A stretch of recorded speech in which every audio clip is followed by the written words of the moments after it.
I am the editor of the newsletter for the West Texas Historical Association, which is where I make a lot of connections. And anytime somebody gives me a chance to speak, especially on my favorite fort, which is right here, I'm glad to do so. The thing I enjoy most, though, is talking about people. And what I really am trying to look at, for the most part, is not just everything that happened, but groups of people or individuals who have a story to tell. Because history really is about telling stories. After all, history is not truth. If you have ever been at an auto accident, you will know that every witness to it has a different story. And that's pretty much what we get with history. But what we try to do as historians is to look at all of them together and synthesize what might be closest to the truth. Get the overall story. So today I'm going to talk to you about the chaplains at Fort Concho, something that isn't talked about a great deal, although I think you've had some presentations before, but was actually a very significant part of the active period of this fort. I would tell you that what I have up there, that's the modern chaplain emblem. They had nothing like that. A lot of them were given a commission as a captain and probably never advanced past that, although a few did if they stayed in the service for a long time. But it was nothing like the chaplain service is today. And I'll tell you a little bit about that.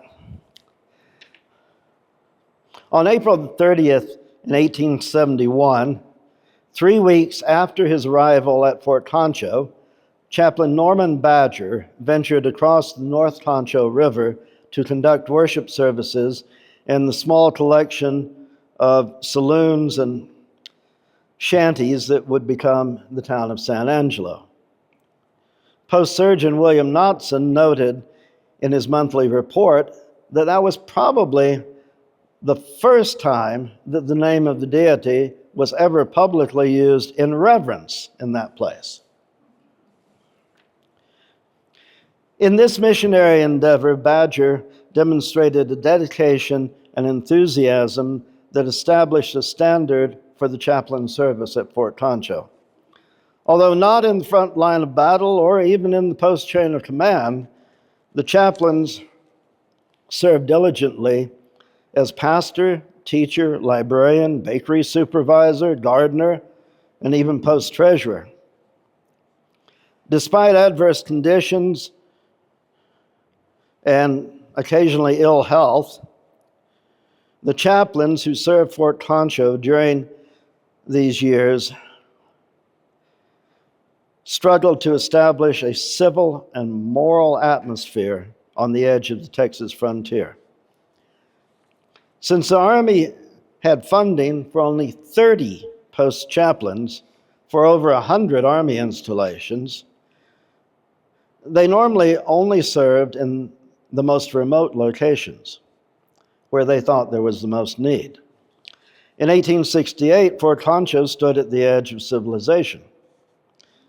Its first chaplain arrived even as the foundations for the post buildings were being laid. Originally assigned to Fort Chadbourne, Thaddeus McFalls followed the 4th Cavalry to Fort Concho. I don't have a picture of McFalls. The Presbyterian minister from Pennsylvania had served as a hospital chaplain during the Civil War, contracting a case of typhoid fever from which he never fully recovered.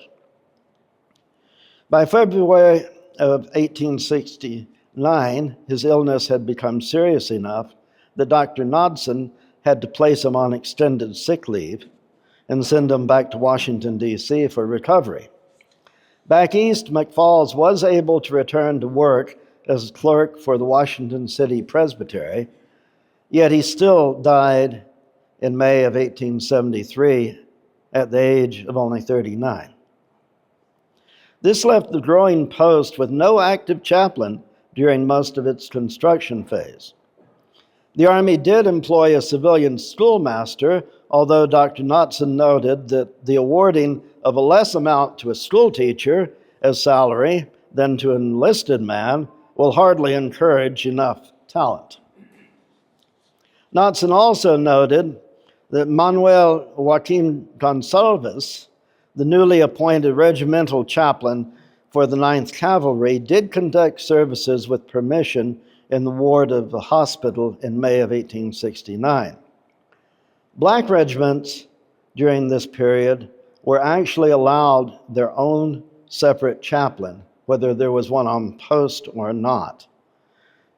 The reason for this was largely for education, since the pastor was always teacher, and the Army badly needed black soldiers who could read and write, mostly to do all the reports for the officers.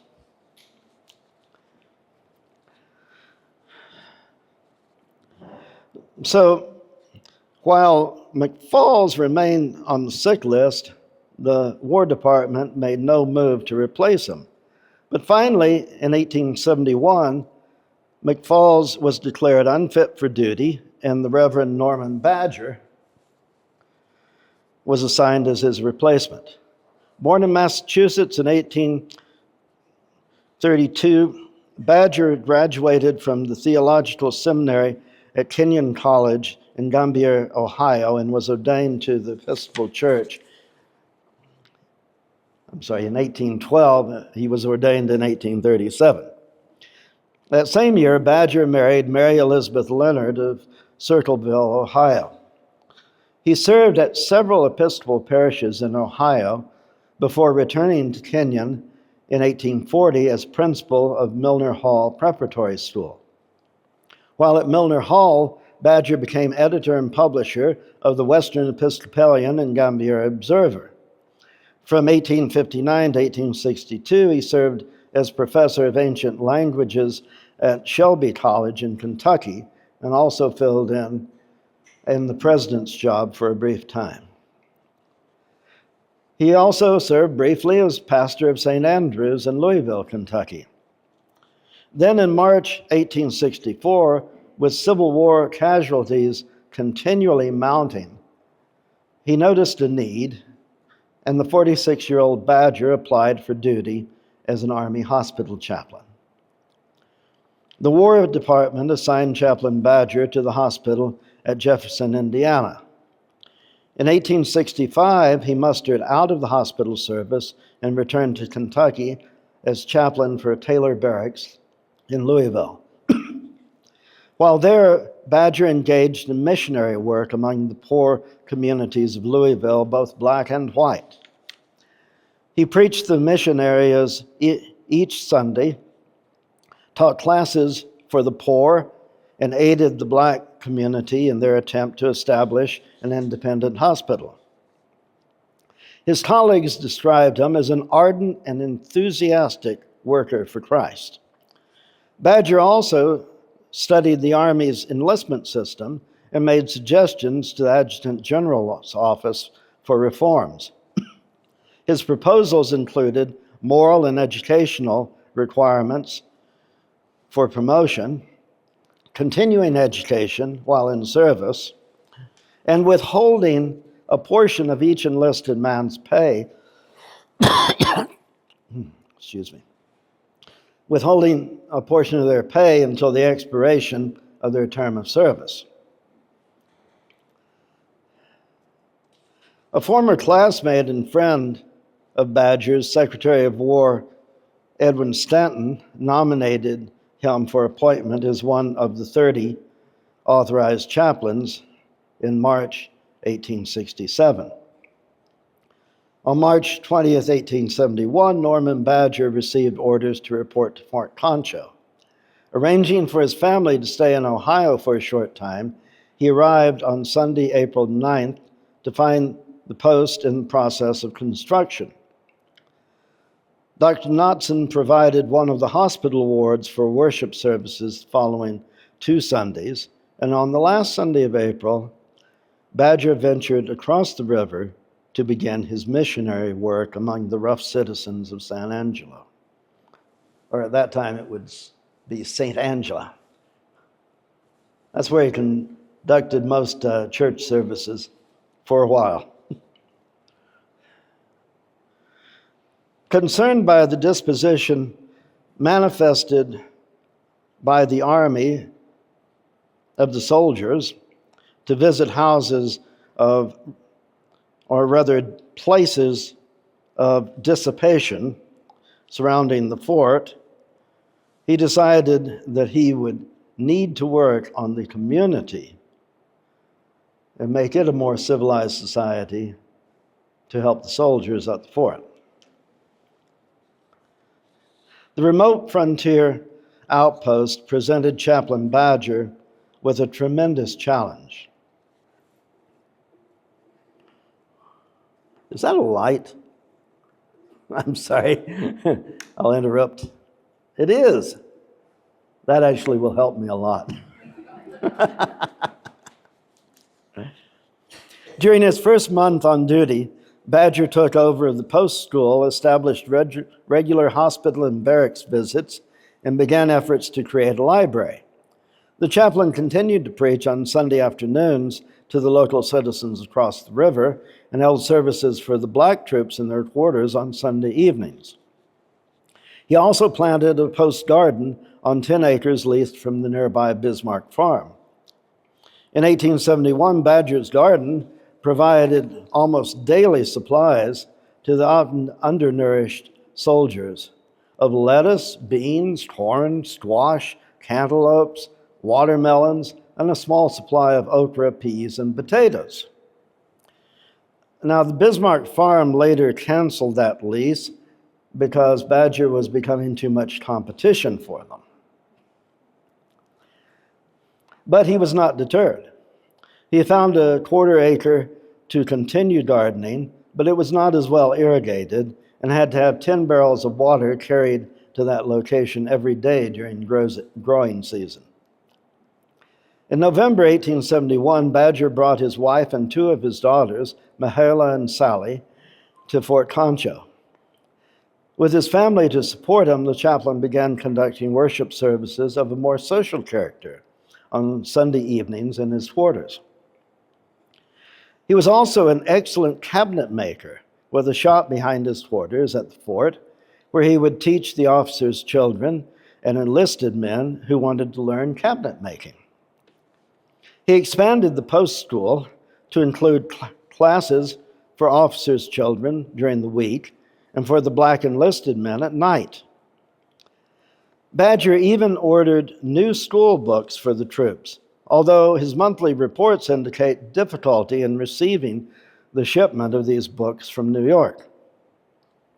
Without a post chapel, Badger conducted services not only in the hospital ward, but in the barracks mess room, vacant officers' quarters, and even a tent erected on officers' row when the quarters were all full. During thunderstorms, dust storms, or high winds, the old tent became unusable and services had to be canceled. Although his pleas for a permanent chaplain schoolhouse went unheeded, Badger did succeed in establishing a post library. In the fall of 1873, the chaplain ordered $400 worth of literary, historical, and reference works. Beginning with 292 volumes, the library grew to over 720 books and a selection of magazines and newspapers by the end of 1875. Of course, Fort Concho did not have a reading room to house the newly acquired volumes. Temporarily housed in the barracks room that also served as a chapel at times, in 1876, the library finally moved to a permanent reading room in the recently constructed headquarters building. In 1875, Norman Badger presided at the wedding of his daughter, Mahala, known as Heidi, to Lieutenant Levi P. Hunt of the 10th Cavalry. At the time, the post still lacked a chapel, and Badger began to mention this great want in his monthly reports. In early 1876, he assisted black soldiers of the 10th Cavalry in erecting a rough chapel made of wooden pickets, plastered with mud and lined with flour bags saved from the post bakery. Badger reported that the troopers carried out the project at their own expense in despair of having a chaplain schoolhouse furnished by the government. Okay, this is not the picket chapel. In fact, it's actually a picket jail. But this is the type of construction that they would have made. The little picket chapel proved to be Norman Badger's final project as chaplain at Fort Concho. His health and eyesight had been deteriorating since the fall of 1875. In April 1876, he requested transfer to a northern post in hopes of recovery. While awaiting the Army's reply, Badger grew progressively worse, experiencing shortness of breath, ulcers on his tongue, and swelling in his lower joints. By the time a leave of absence was finally granted and transportation procured, his condition had become so poor that he could not be moved. Norman Badger died in the hospital at Fort Concho on June 3, 1876, at the age of 64. His wife accompanied his body to Dallas, where she was joined by their son Henry L. Badger, who had been traveling west to visit his ailing father. They continued by rail to Gambier, Ohio, where the funeral was held at the Episcopal Church of the Holy Spirit on June the 17th. The frontier missionary, described as a wise and able defender of the great evangelical principles of the gospel which he loved, was laid to rest in the small cemetery at Kenyon College. Upon the death of Norman Badger, Elijah Guyan, the post chaplain for Fort Gibson in the Indian Territory, was appointed to take his place. That's Badger's stone in the cemetery in Ohio. That one's Chaplain Guyan, and that does not mean he's going to die immediately, but things are not going to go well. Guyan had served as a chaplain during the Civil War and as post-chaplain at Fort Brown and Fort Sill.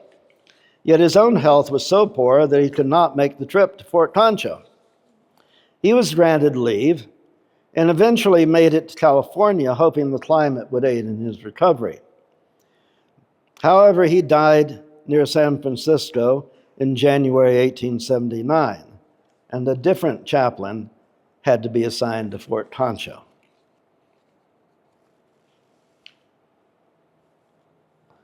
The chaplaincy of Norman Badger had left a marked effect on the development of Fort Concho, yet it was up to his successor, the Reverend George Ward Dunbar, to complete the moral and educational work begun. The former rector of Christ Church in Janesville, Wisconsin, received recommendations as a fine scholar and a polished gentleman. Dunbar arrived at Fort Concho on October 21, 1876, with his wife Addie and two of his children, Alice and Arthur. Colonel Benjamin Grierson, commanding the post and the 10th Cavalry, had not been a big fan of Chaplain Badger, who was always wanting a chapel. And writing about Dunbar's potential arrival, Grierson said, "I am sorry to hear that Chaplain Dunbar has not had a loud call to go somewhere else. He will be good to occupy quarters and eat commissary stores and to attend strictly to everybody's business but his own. I hope he will succeed in saving a great many souls, his own included." Still, Grierson had to change his mind. After having a chance to observe the newest member of his staff, Grierson commented in a later letter, "The chaplain takes hold of matters as if he was determined to put forth his very best endeavor to make himself useful in every possible way, and I am rather inclined to think that he will be successful." The Dunbar family actually became close friends of the Griersons, and the post commander assisted Dunbar in his effort to continue a strong chaplaincy. Although initially amazed by the uniforms and jingling sabers in church, Dunbar soon began expanding worship services to better serve the post. On Sunday evenings, he preached regularly to the black troopers in their mud and picket chapel. He reestablished the post garden, realizing that the officers pay extravagant prices for vegetables and the men have almost none. Dunbar conscientiously performed the additional duties of post librarian, bakery supervisor, and treasurer. In 1880, he even served briefly as the garrison postmaster. As bakery supervisor, he claimed, "Our bread is just as good as bread anywhere. I have to be particular about that." There,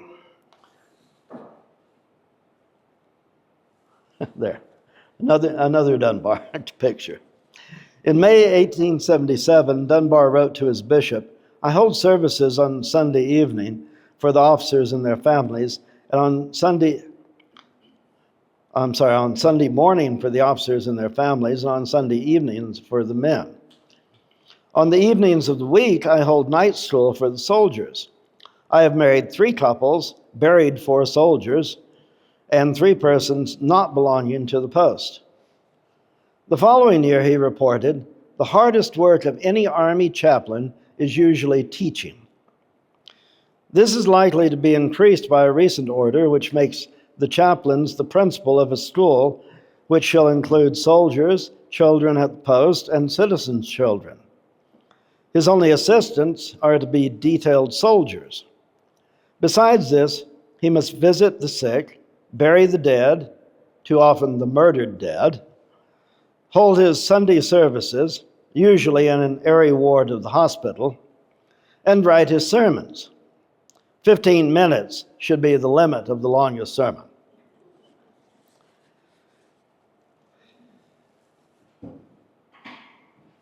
Okay. In 1877, the Episcopal Bishop for the Missionary District of West Texas, Robert W.B. Elliott, visited Fort Concho. Unlike a lot of bishops of that period, he made a habit of visiting areas even past the frontier to go to every congregation that he had. On Fort Concho, he reported, "For our service, the surgeon cleared one wing of the hospital. And upon 2 successive evenings, assisted by the Reverend Mr. Dunbar, I held services. The last evening, I confirmed the daughter of my reverend brother, the chaplain. She presided at the melodeon. Having led in the praises of God, she kneeled at the appropriate moment to ratify and confirm openly before the church her vows made in baptism." Elliott made a brief inspection of the post and took Dunbar's reports, and in his report he noted, "There is at Fort Concho an unfinished structure that represents hours of patient planning and labor. At one side of the garrison, between it and the excrescence called San Angelo, a few hovels that represent the vice of the area, stands a chapel constructed of pickets. The roof is grass thatch, the floor natural earth, yet the pickets are so let in as to give a Gothic effect. This was Chaplain Badger's concluding effort. This mud-daubed, grass-thatched chapel. The government had made no provision for a school or chapel, so he strove to make some sign of how much he loved his Maker. We remember the great difficulties of his position, how hard it was to have services at all, how he struggled against indifference and wickedness, how finally out of travail of his soul he advanced to this chapel, how the soldiers whom he taught helped him, and how ere it was completed, he died.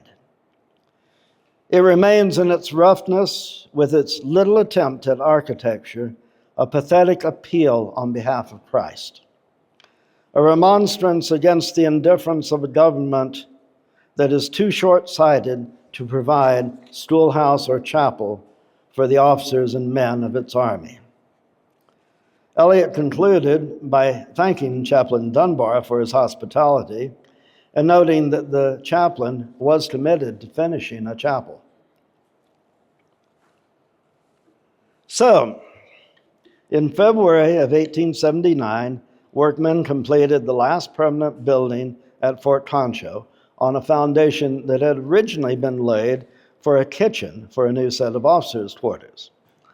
Located at the end of Officers' Row near the hospital, the new structure was designated a schoolhouse and chapel on February 22nd. The final work of Norman Badger had been completed even after his death in a 40 by 20-foot building that Chaplain Dunbar described as by far the best finished room on the post. And of course, you can see that now. The school was expanded with the new building to serve 21 white children, 16 black children, and 55 enlisted men in separate classes. Dunbar reported, "A very promising teacher has been found in Sergeant Howell of Company A, 25th Infantry. He is very patient and very ambitious and will in due course become an excellent teacher." The Army had finally authorized extra daily pay for soldiers who would assist the chaplain in instruction. With the new chapel in use, Dunbar reported that services were packed at night, many leaving for lack of room. The chaplain attempted to offer some more opportunities for worship, but in the summer of 1879, he suffered from heat exhaustion. After that, some weeks he proved unable to preach, and on occasion, he even experienced fainting spells. In a report to his bishop, he stated, "I regret to say that the state of my health for the past year has been such as to make it impossible to speak or read or at any length in a standing position. So I have been compelled to very much abridge my Sunday services." In 1880, he requested and received a leave of absence. Although Dunbar did recover from his illness in the cooler climate of Wisconsin, he did not return to Texas. He continued to serve as a post chaplain, however, in the Dakotas and in California until his retirement in 1897. He died April 5th, 1911. No one came to replace George Dunbar as post chaplain.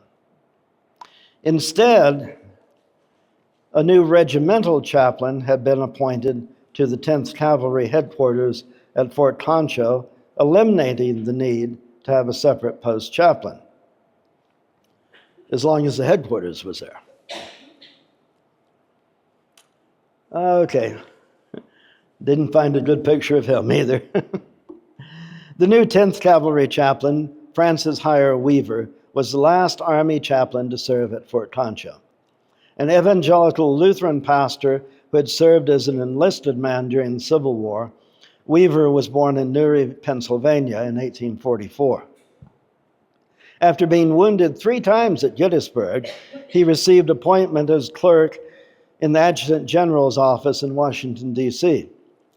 He served in the War Department for 4 years and then enrolled at Gettysburg College, graduating from the Gettysburg Lutheran Theological Seminary in 1876. The new clergyman acted as a missionary to the Southern Utes in 1877 and 78 before returning to the Army as chaplain in 1880. Chaplain Weaver arrived at Fort Concho on July the 20th, 1880. He immediately inherited the additional duties of the post treasurer, gardener, and librarian. In early 1881, he reported that the library had grown to 881 volumes and recorded a weekly usage of 250 people. Weaver enjoyed music and encouraged singing in his Sunday school classes. In April 1881, he ordered 4 gospel hymn books for the chapel. His worship services grew steadily in attendance. In a paper written for the chaplain service, he expressed the belief that more persons proportionally attend service in the military than in civilian life. In 1882, when the 10th Cavalry headquarters moved from Fort Concho to Fort Davis, Weaver, of course, followed. He continued with the 10th when they served in Arizona and Montana, but the severe weather in Montana caused him health problems, and he retired in 1897. So once again, Fort Concho was left without chaplain service. Yet this time, the War Department did not assign a replacement to either regiments there or to the post. The missionary efforts of men like Norman Badger and George Dunbar had taken effect. In the rough and violent community of San Angelo, citizens now organized a Union Sunday School in 1878, established Catholic and Methodist congregations, and opened the first public school in 1885. More civilized. Army regulations only provided for chaplains to those areas most destitute of instruction, and with San Angelo's steady cultural growth, Fort Concho no longer qualified.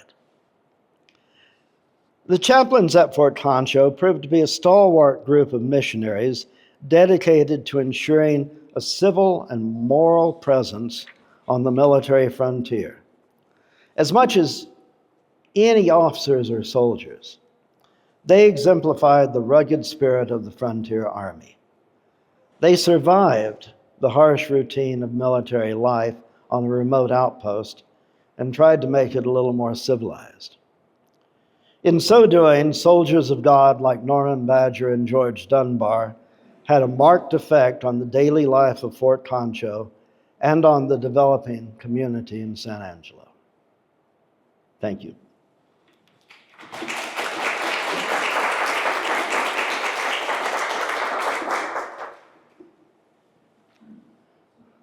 So what do we do? Take questions or discussion, right?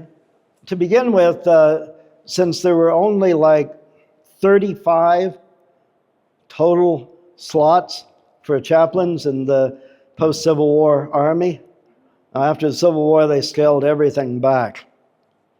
There had been a lot of clergymen who had served as chaplains either for hospitals or even for regiments during the Civil War.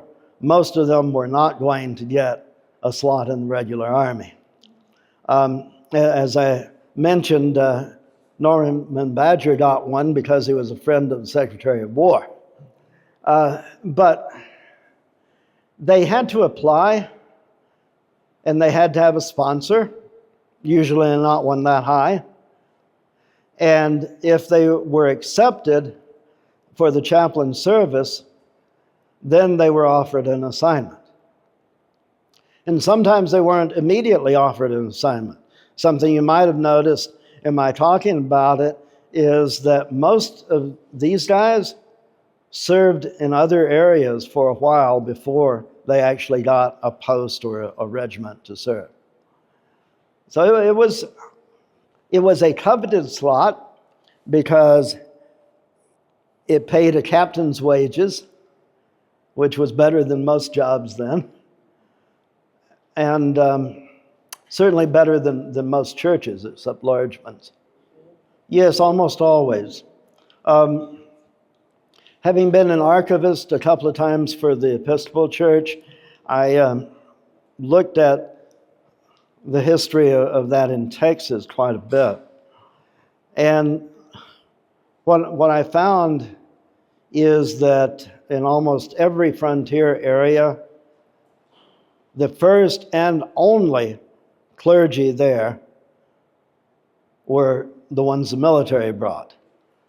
Except, of course, there's always an exception, and that is that some other ministers had a frontier calling.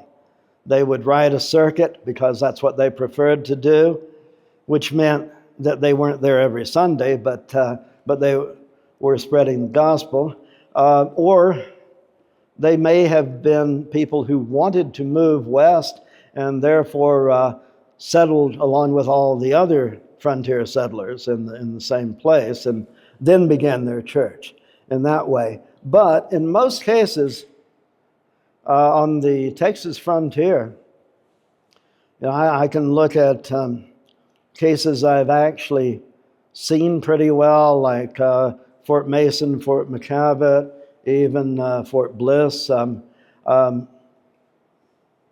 It was the Army chaplain who actually went out and started services in the communities.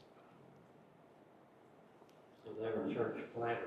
They were church planters, definitely. Yes? Were they affiliated with any seminaries? So normally they were not affiliated directly with a seminary, but they were always affiliated with a denomination, which actually is still true of Christian chaplains in the Army now, is that they are there to serve everybody, but they are ministers of a certain denomination.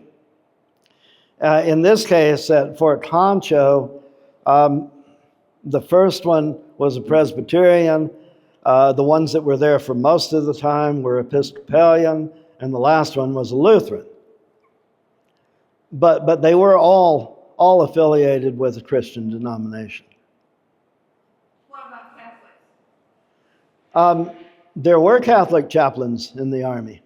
In fact, there may have been more Catholic chaplains than anything other than Episcopal, which they're bent. The Episcopal Church at the time, if you read Civil War history, you had bishops that were leading troops. And so there was a bent there toward the Army in any case. But the Catholics were at least as numerous in doing that. They just didn't happen to be at Fort Concho. Yes. Although they did have a schoolmaster.